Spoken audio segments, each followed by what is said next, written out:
আমাদের মনে হতে পারে পাখির পালক খুবই নরম এবং সাধারণ একটি জিনিস, কিন্তু আপনি কি জানেন একটি সাধারণ পালকের ভেতরে লুকিয়ে আছে প্রকৃতির এক বিস্ময়কর প্রকৌশল?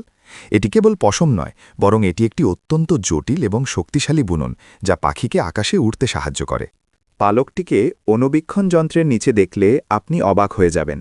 এর প্রধান কাঠামোর সাথে ছোট ছোট হাজার হাজার সূক্ষ্ম অংশ থাকে, যেগুলোকে বার্বস বলা হয়।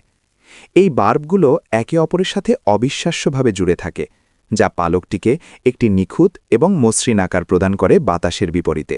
এই সূক্ষ্ম বার্বগুলোর মাথায় থাকে ছোট ছোট হুক বা কাঁটা। এগুলো অনেকটা আধুনিক জিপারের মতো কাজ করে।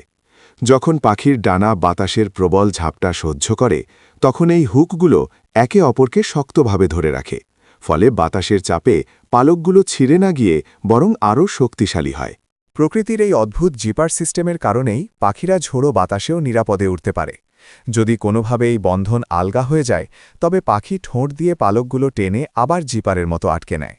ছোট একটি পালকের ভেতরে এমন নিখুঁত নকশা সত্যিই আমাদের প্রকৃতির এক অনন্য শ্রেষ্ঠ নিদর্শন।